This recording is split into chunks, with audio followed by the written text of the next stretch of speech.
In section 17.2, what we're going to do is we're going to look at the electric force that exists between two charged points in space. So for example, if you had like a proton and an electron inside of an atom, and you want to know what's the electric force that's holding them together, that's keeping them pulled toward each other, okay? Or for example, if you had a point charge somewhere and you had another electric charge somewhere, there's a force between them.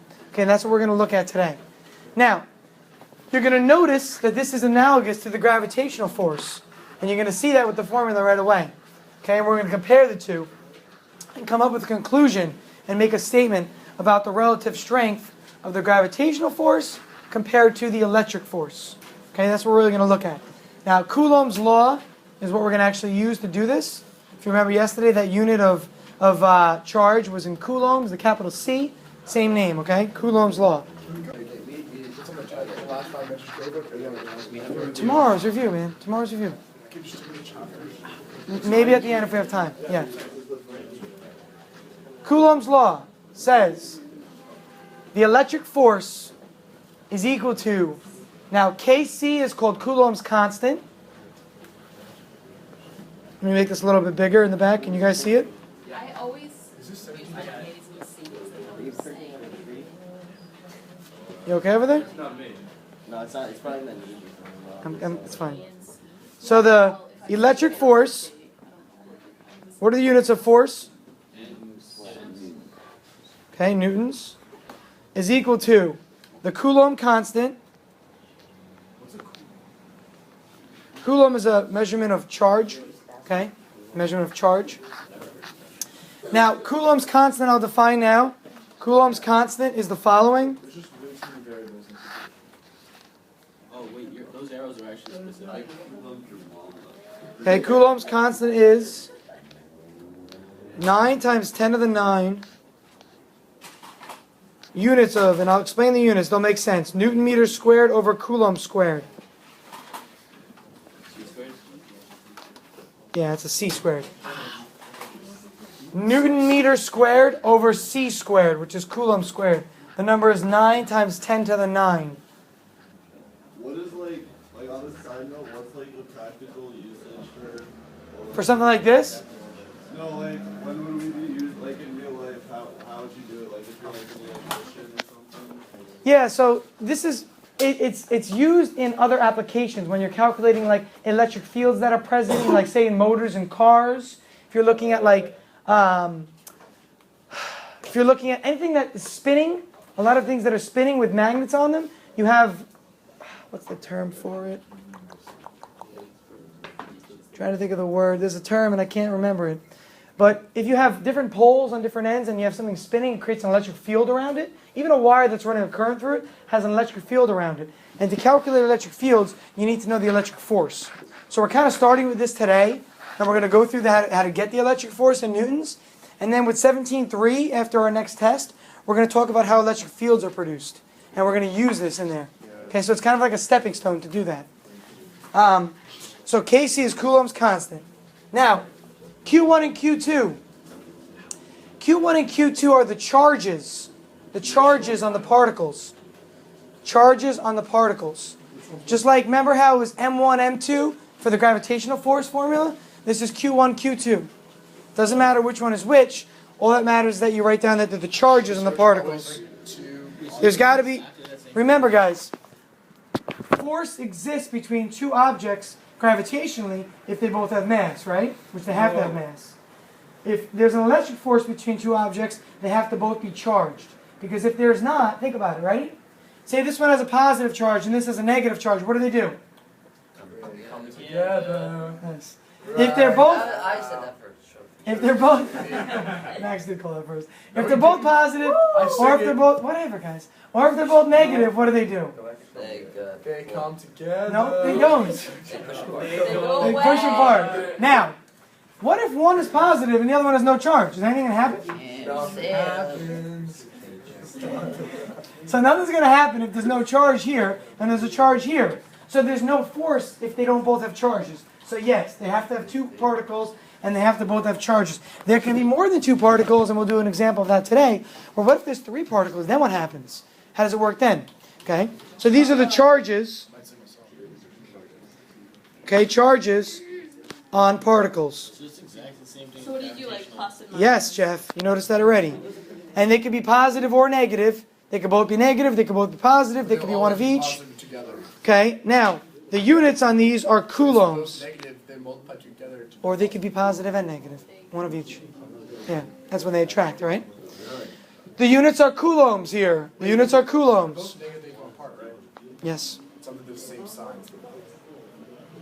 Likes repel, opposites attract. R squared is the distance between them squared. Okay? Now, it's like X. Remember for the gravitational force formula? It was always center to center. So you're going to hear in your problems that it's going to say the distance between them is as follows. You're not going to even look at the radius because the radius is going to be so small compared to the actual distance between them that it's not going to matter. Okay? But this is the distance between the particles. Distance is always going to be an iPhone. Or maybe that'll be what you're solving for, Jeff. It depends on the problem. You just said that it's too small to even. Isn't distance or diameter, right? The radius of the particle does not really affect it in this problem. So we're going to just look at the gap between the particles. We're not going to include the distance of the radii. So we really should just label that M for D. D for distance, if you like, sure. Or X for that, yeah. It's not going to be squared. Is it going to be squared? It is squared, yeah, it's squared. So it's going to be D squared. Yeah, but I would leave it as R squared in your notes because you're going to see it way on your test. Okay. Now, the formula, as Jeff already pointed out, some of you noticed, is completely and exactly analogous to gravitational force. Gravitational force said G m1 m2 over r squared. This says K q1 q2 over r squared. So keep that in mind, guys, okay? It's treated the exact same way. That's why these problems today would be quite easy, because rearranging this formula is something you've already done. You've done it already. But instead you've had m1 and m2, and instead of Kc, you've had capital G, the gravitational constant. Okay? R squared is still R squared. That hasn't changed. Okay, let's take a look at example now. Oh, there's a problem. Using the table above, not below. I wrote it below and then I moved it after. Using the table above, determine the electric and gravitational forces experienced between an electron and a proton of a hydrogen atom. If the average distance between them, and we're talking center to center here, we don't have to include the radii, is 5.3 times 10 to the negative 11. Lots of scientific notation going on here. Take a look, because everything is on the order of magnitude of quanta level. Okay, we're talking about things like 10 to the negative 19, 10 to the negative 31. Okay, very, very small numbers. So please, you need to practice on your calculator. You have to practice. I'm telling you that now. When it comes to the test and you say, Mr. How do I plug this in? I'm going to say, good luck. Enjoy. Have fun. Because I'm going to say, you didn't listen in class, okay? Please make sure you practice on your calculator as we do this in class. Don't sit there and wait for others to come up with the answers. All right, so let's take a look. We want the electric and gravitational forces experienced. So let's do the electric force first, because that's the one that we just wrote down. Paul, can you not see that picture in the back? Is that tough to see? There's shoes in the front. Can you see the table? Okay. Yeah, Can you look to your right there? Yeah, if you really can't see and you want to move up, there are 3 seats up here. I just can't make it any bigger, else the text will go off the screen. So unfortunately, it's one image.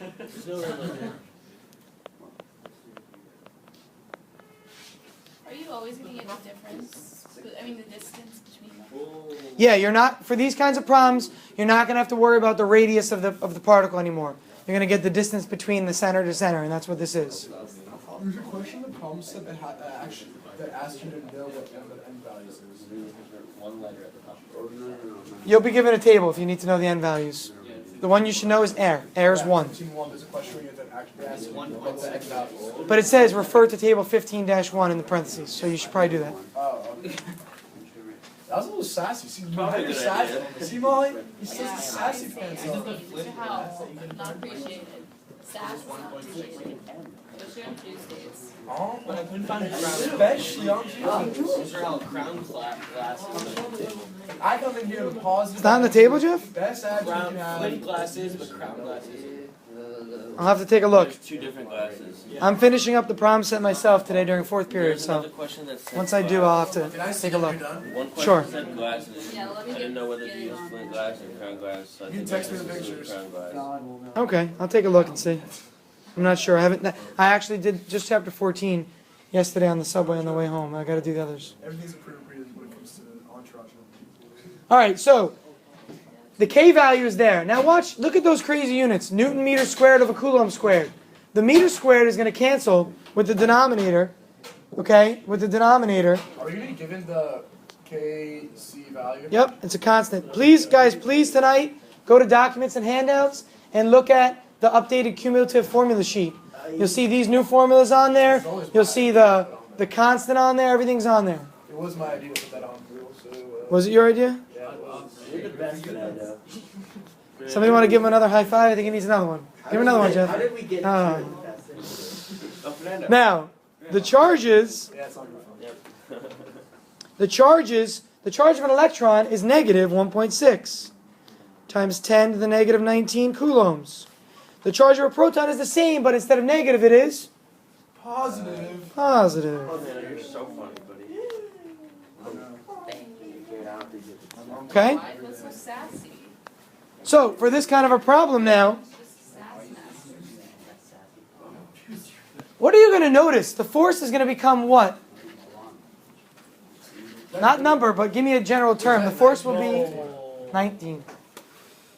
Are you The force is going to be what? Actually, that's. Clarice? Uh-oh. Negative. Good. Why is it negative? Let's take a look. We've got a negative, and then all the rest are positives. Don't let this exponent confuse you here.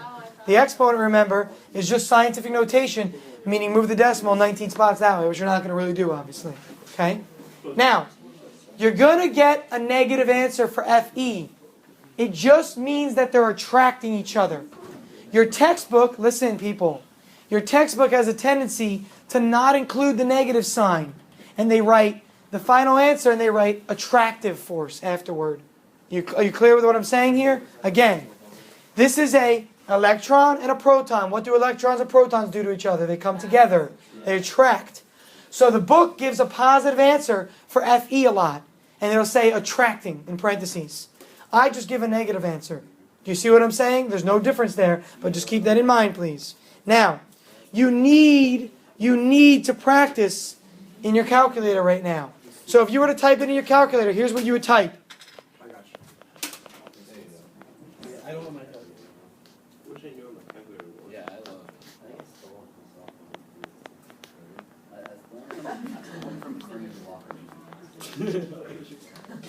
Stop. Stop. No, it's never too soon. Too late. So we start in the calculator by doing this. Type in 9E9. Where's the E command? Second and then Right above the 7. No, right above the divided. Oh, the comma. a comma. Second and then hit the comma, please. For whenever you're doing this E, look for EE. It's in red, it's in yellow, or it depends on what model you have actually, yeah. But either way, it's second and then comma. So 9E9. Is it the E with the X on top? No, it's the double capital E. I would do it this way. It really helps, Clarice. It really does. What's the difference? Don't use the caret because then you got to do times 10 to the 9. Just trust me on this, please. Trust me. This E stands for times 10 to the. Okay? I don't want the answer yet. Hold on. That's what you're going to give me? Hold on. I'll come back to you. Questions? When we're multiplying this, are we allowed to simply because I feel like calculators can screw you up like that? Can we just do the first two? Sure. Then multiply by that third one, that one missing. And then divide the by answer. last. Yeah, absolutely. You can do it in steps on the calculator as well. You have a question or an answer? Question. You shoot. Okay. Don't you have to put another set of parentheses around 1.6 and 1.6? No, you don't actually, because think about it. Ready? Look up, please. This is really in the numerator. It's really over 1. So you can just do this times this times this all over the denominator, which is this, which is really a 1. Nice. Okay, because again, this is really over 1. So that's why you can do it this way. So multiply the 3 things in the numerator, and then hit division symbol, and then divide it by the denominator. Use parentheses just to be safe. There are times when you do and don't need them, but I always use them with E. I always use the parentheses here. Okay? You don't need the parentheses on the numerator just because it takes the numerator first by order. But if the denominator, by the way, guys, the denominator should be what? Sorry. Squared. Right? Good catch there. The denominator is squared. Okay? If the denominator, we're multiplying 3 things out, then you need parentheses around it because you're dividing by quantity. But the calculator by default is going to multiply these 3 first. Yeah, but if you divide by the first one and then multiply by the second and third denominator. You're saying if there's 3 denominators? Yes, exactly. It would divide by the first, and then it would take that answer and multiply by the second and the third. So whenever there's a denominator with several parts to it, you need parentheses around the whole thing. Okay? Max. You sure? Yeah. Fernando, what did you get for an answer here? Negative 8.2 times negative 8. Units of? Now, let's make sure this is right first of all. 8.2 times 10 to the negative 8 newtons, good. The negative sign indicates that they are what? What kind of force? It is attracting or repelling? Attracting. Remember, when you have a negative charge times a positive charge, you get a negative answer, and they are attracting. Now, in addition, look at your units to verify this, please. So I'm going to scroll up for a second. Here, this is meters. Take a look. I'm going to use the pointer. Meters squared, cancel. Coulomb squared, coulomb times coulomb. Those cancel, leaving behind Newton. Okay, so again, the double coulomb cancels with the coulomb squared. The meter, which will be squared because the denominator is squared, cancels with this meter squared, leaving behind only newtons. Okay, just to verify that the Coulomb constant has the correct units on it. Is that clear what we've done? We don't really Okay. need to memorize or like know It's given. how the- Given the constants. No, I know that, but I'm saying we don't need to know how the terms are canceled out because we know when like force associated. Yeah, as long as you know exactly, Jeff. But some people might forget what are the units of Fe. We'll just go through it. Just go through it and cancel the units that are here. Paul. The KC is always the Coulomb. The KC. It's like the capital G, 6.67 times 10 to the negative 11. It's a universal constant. So Yep. KC is 9 times 10 to the 9. Yep, and you'll be given that. You don't have to memorize that. Okay, it's at the bottom of your formula sheet. Yes. Now, we also need to still calculate the gravitational force between the proton and the electron. So for gravitational force, let's write down our formula first.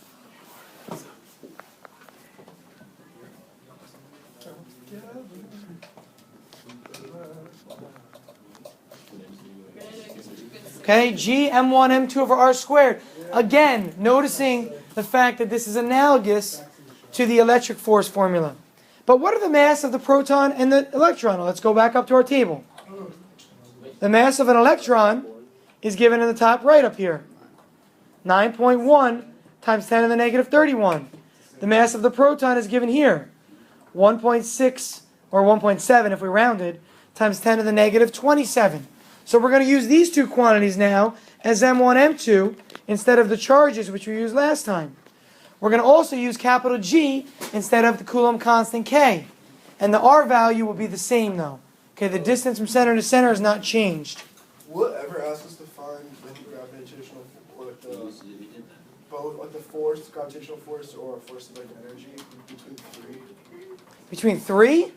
Not gravitational, but electric, yes. We'll do that in the next example, but not gravitational. Okay? All right, so let's take a look at this. Yeah. What is that? 5.3 times. What was that? 5.3 times 10 to the negative 11 for the R value. It's the same number as the last example, Paul. Right? The G value is given, okay? It's on your formula sheet. Units of Newton meters squared per kilogram squared. Well, you don't have to, but take a look. See how these units are analogous to the units of Kc? Kc was Newton Coulomb squared. I'm sorry, Newton meter squared over Coulomb squared. This is Newton meter squared over kilogram squared.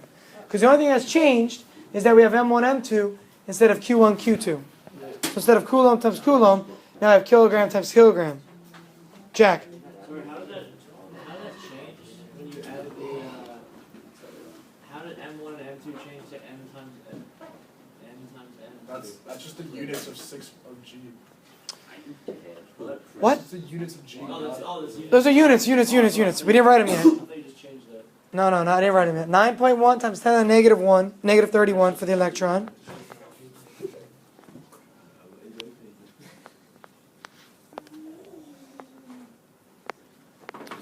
That's the electron. The proton mass is 1.7 times 10 to the negative 27. All over the same distance squared.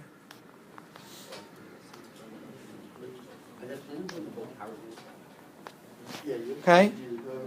Please go ahead and plug this in your calculator. Go through the process. Wait, can I do it this way? You do it. Fine, Jeff.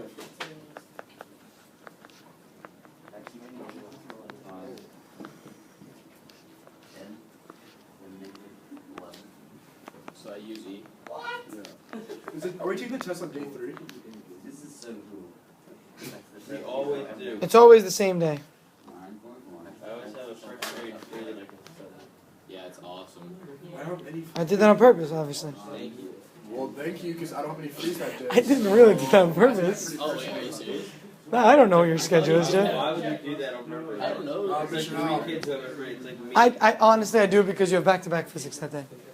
Periods are back-to-back. It's just easier for me to go right from testing to testing. Again, can we just maintain? Do you still like the old periods?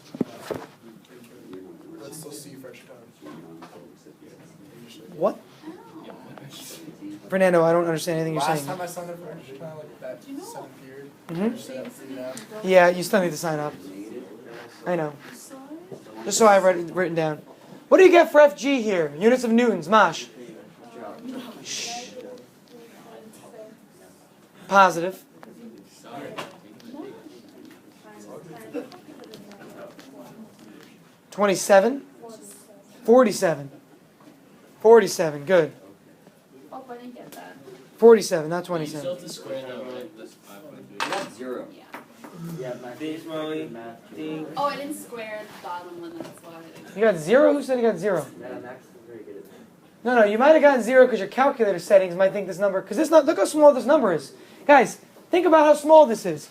Imagine 46 zeros, okay, to the left of the number 3 with a decimal. So it's 46 times, and then 36. It's a tiny value. So on the test, we could just say 0. No.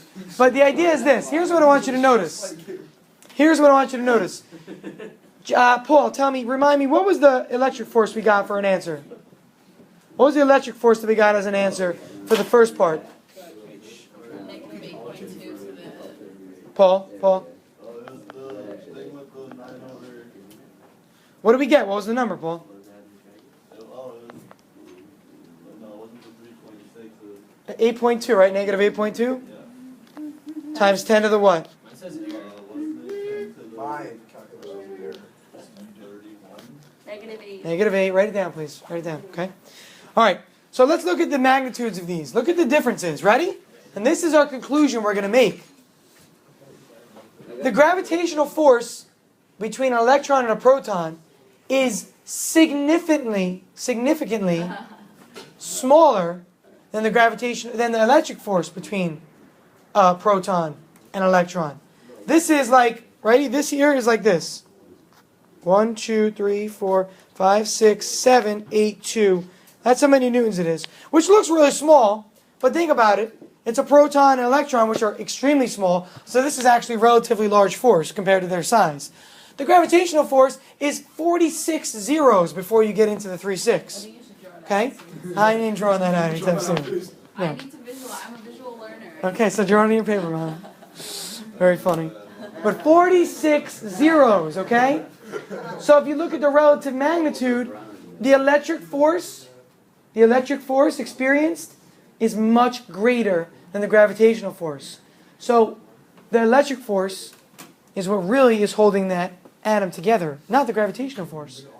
Okay, the gravitational force, we notice the gravitational force because the Earth is so massive. The Earth has such a large mass that we notice the gravitational force because M1 is so big. But we don't notice the electric force between objects because, you know what? Here's this textbook right here. Its electric charge is neutral. There's no charge to it. This mouse right here probably has a neutral charge. Because these are both neutral charges, there's no electric force between them. But if they were charged, they would probably actually be pulling together or repelling each other. Whereas gravitational force, you don't see them pulling together, right? So if our opposite Okay. charges, we attract. Yes, if your opposite charges, you attract. Now, one other thing I want you to pick up on. One other thing I'd like you to pick up on is the following. The gravitational force only pulls things together. Only pulls things together. But the electric force can pull things together or it can Pull things apart. push things apart. Okay? So the gravitational force is a force of attraction. The electric force is either a force of attraction, or repulsion. Remember, if the signs of the charges Q1 and Q2 are the same, they're going to repel. If they're opposites, they're going to attract. Okay? Any questions on this so far? How are we doing? Luis? In this case, the electric force is an attractive force. Okay? It's an attractive force. The gravitational force is also attractive. It's always attractive. Okay? But if the electric force were positive, if you got a positive answer for electric force, it means that it's a repulsive, meaning they're pushing apart. Okay? So if Q1 and Q2 have the same sign, you'll get a positive answer. But when the charges are the same, it means they're pushing apart. Okay? So your textbook ignores the sign, okay, ignores this, and just writes down the word afterward. Okay? It's the same. It doesn't matter. It's notation. Does not matter. Let's look at our next example. Gravitational force and electric force are opposites, they are attracting. I get that. Why do you write The attract? negative side they're attractive, it's a positive side. That's why you wrote attracting for the gravitational. Gravitational is always attractive. Think back. Gravity pulls two things together always. Never pushes them apart, ever. So if the electric force is a negative, It's attractive, positive, they're repulsive. Yep. Yes. Okay? Let's take a look at the next one, people.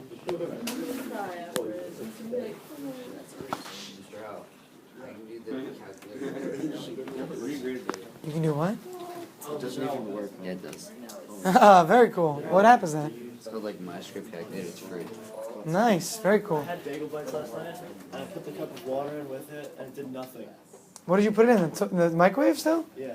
Well, microwave is just terrible with bread, but it didn't do anything? No, it didn't do anything.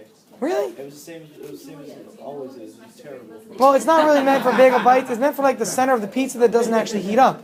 It's for like a slice of pizza. Bagel bites, you should just use a toaster oven. Yeah, obvious. But the cup of water thing is when you have like the center of a piece of food that doesn't heat up. Like if you had like a piece of steak or something that might dry out, or the edges of it might get really dry and the middle is still going to be cold, you want to put the cup of water in there for that reason. Have you ever had cocaine chicken? Coat what? It's where you take the chicken and like you spread it apart, and I'm not being trying to. Yeah. You take the coke and you like stick it up with can of coke, Uh-huh. like kind of like half empty, and then you put it in your thing, and it like instead it's like a replacement for water. Interesting. As it goes, and then so you get the flavor of the Coca-Cola too. I mean, on like Thanksgiving, a lot of people cook turkey in like in like beer. Actually, that's how they cook it. Yeah, and that's actually very good. It tastes really good. But yeah, you can cook in different things. Wait, why don't you say? All right, let's keep going, people. Let's keep going. So write down our formula, please. Start with your formula. It's a 2-point charge. 2-point charges. Q1 and Q2. That's what 2-point charges mean? So take a look. Remember what I always tell you guys. If you're confused about a problem, look at the units. The units on the first point charge is 50 microcoulombs. That means that's Q1. The second point charge is 40 microcoulombs. That's Q2. Kc is a constant. R is not known, we're trying to figure that out, and Fe is given as 150 newtons. Okay? So we have our givens up here. Okay, we have our givens. Let's rearrange the formula and solve for R. So switch R squared and Fe. Everybody, switch them. Switch R and F. Remember we've done this before? You can switch the denominator of one side if you're trying to solve for it with the numerator of the other side.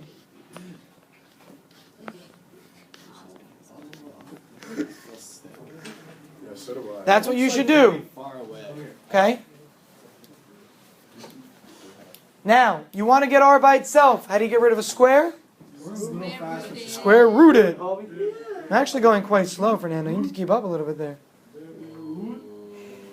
I'm really not going that fast. I'd be honest and tell you I was. I didn't appreciate that point. Pointing's rude, as my mom always told me. Stop pointing at my mom. So R is the square root of KC times Q1 times Q2 all over FE. Now, be careful of your units. What does micro mean? Anybody remember what the little micro symbol means? Jeff? It's 10 to the negative 6. Yes, very good. Well done, Jeff. Oh, and on the problem set, mega is 10 to the negative 6. I mean, Mega? Positive 6. Yeah, I know. Positive Wait, 6. what? Mega. Mega is 10 to the positive 6. You didn't know how to do that? One of the questions was in megahertz. Yeah. No, it said giga. Sorry, what's giga? 10 to the positive 9. So you multiply your answer by 10 to the positive 9? Wait, but I had 10. Not going into this right now, guys. Come on. Can you not put one on switch on Like, my what do you see? What's so funny in the back, guys? Physics. Physics is funny?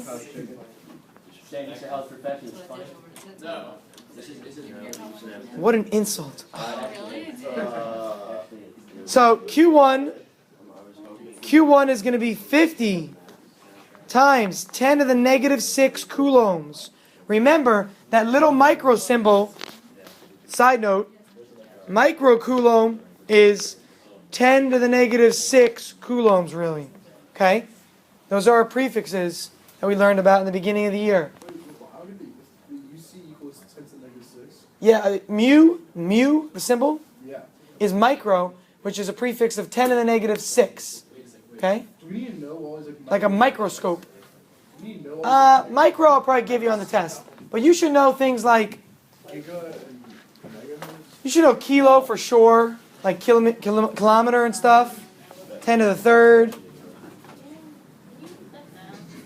I'll decide before tomorrow. Let's keep going, please. We're stopping here. Yeah, because you just kind of. Even if you don't have this memorized, it should be you should be able to recall it once I put it up on the board. Say, oh, micro, yeah, 10 to the negative 6. Okay? If that's not true, then you need to go back and look at your prefixes for sure. Fe is 150 newtons. Okay? Now, a problem like this, here's my recommendation. One sec, Jack. My recommendation is that you do everything inside of the square root first. So 9e9 times 50e negative 6 times 40e negative 6 all over 150, enter. Then take the square root of that answer. Okay, that's my recommendation to you. Why did I use the e's? I did, I said that. I didn't write it out yet though. Okay. One sec, Jeff. Basically, you're doing the same thing, just No. square root. Okay? That's how you should type it into your calculator, Jeff K. Basically doing the exact same thing, but at the end of the square. Yeah, because remember, now this is Fe down here, and this was R squared, so we square rooted it to get rid of the R squared. Why does the FE go to all the numbers? The 9 times 10 is 10 to the It doesn't. It's a division sign, so you could write it like this, Jeff, if you'd like Oh, to. you're right, yeah, I see it. Did you get 0.3, 4, 6? Okay? In your calculator, that's what it would look like there, Did you Jeff. get 0.346 meters? Or You should get, let's take a look. Yes, 0.35 meters or 0.346. Okay, check your answer, please. Check your answer. No, that's 50 times. Your mom will love it at the end. What is 0.35 meters? 35 what? Oh, yeah. Meters. Kilometers. Ooh, units, people. It's so scary. You're looking for distance. There it is, I'm not a Luis. physician over here. Hey, tell me how my last A test. physicist? I forgot Okay. the units on every. Physician is the doctor. 5 points on. Say again? I forgot the units on every single thing on my last test and got like 5 points alone off. Yes. Just from And units. it's funny because your mom mentioned that to me last night when we had parents No. conferences. She was so mad Yeah. at me. She's like, he lost so many points on units. I'm like, yes, he did. You don't. Either one's fine. I was just making relative so we know what the terms are. Either answer is fine. How is Okay. Eric's mom an angel? Yeah, she's very nice. Is my mom an angel? Everyone's mom's an angel. You didn't meet my mom. Shanique's I did. mom. Jeff. I know, I was like, my mom's coming today. Wait, why do you know that it says? He's very, very strong. I'm just saying, if I move the decimal 2 spots, Oh, yeah. 2 spots is centimeters. 3 spots is millimeters. Okay? He likes to work out a lot. Now, Don't get on his bad Did you meet side. my dad? let's. Chris and I've met your dad many times. Big guy. Yeah, I met him like the last 2 times. Whenever you do, don't get on his bad side. Watch yourself. Your dad's a real nice guy. Yeah, All right. very strong. So, listen. Let's generalize and make a conclusion here. Let's write these down, please. Write these down, please. How old is your dad? 8 years. Uh, Wait, what was the answer? At the bottom. 3.4? 35 centimeters. Right, so the units are meters there. Meters. Hey, Mr. Ansel, Those units are meters, What was the answer? which equal 35 centimeters. Okay? Read the bottom of the notes. Very bottom. What was the 0.35 meters, Daniel. 0.35 meters. Yep. Very nice. All right, guys, come on. Right. Let's go. Right. Here's your conclusions. We're going to finish up 17.2. We're going to do another example of this, but not today. So the next example is not going to be something that's on your test. Okay? No. It's not going to be something that's on your test, the next example. We take the test. We are. That's what I said. Again, guys, this is the last example for today. We're done for today. Tomorrow we're reviewing. Thursday's the test. On Friday, we'll finish up 17.2 with another example. Okay? An example where there's 3 point charges. Are you? Not today. Tomorrow. Today I have baseball practice. Oh, yeah. First, key ideas. Electric force. It's a field force. It's a field force. We know this because there's no contact between them. The force that it feels is at a distance r that we've been talking about. So it's a field force like gravity. Second, its formula is analogous to that of gravitational force. Thank you. Oh. Corrected. And that's something I'm actually very good at usually. I can't believe I made that typo. It can repel or attract, where the gravitational force only attracts. And the gravitational force only attracts because the masses are always positive. So we don't have to worry about a positive or a negative, whereas point charges can be positive or negative. Jack, focus, come on. Jack Healy. Significantly, the electric force is significantly stronger than the gravitational force. These are things that will show up as what kind of questions? Conceptual. Yes. Multiple choice, conceptual, short answer. These are the kind of things you can expect, okay? So make sure you understand them. The math on this test we'll go over tomorrow, but there's going to basically be stuff like calculating frequency and wavelength from chapter 14, calculating the angles theta r or theta I from Snell's law or NR or NI, finding the critical angle theta C, That's hard. okay, and then finding this last one. So there's pretty much 4 math problems that you could expect, okay?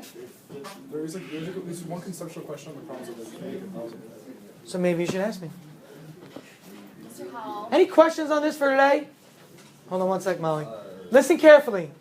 Your problem set from 17.2 that I've updated involves these problems. There's also homework for this section. I'm not going to tell you to do the homework yet. I want you to work on tonight, finishing up the last section of the problem set, which is all you should have left at this point. Everything else should be done.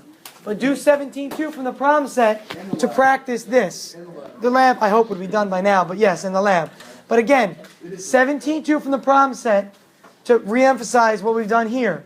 The homework from this section I will give you after Friday's class for the weekend. Okay? Is that clear? So again, problem set tonight, lab tonight. Those two things before tomorrow.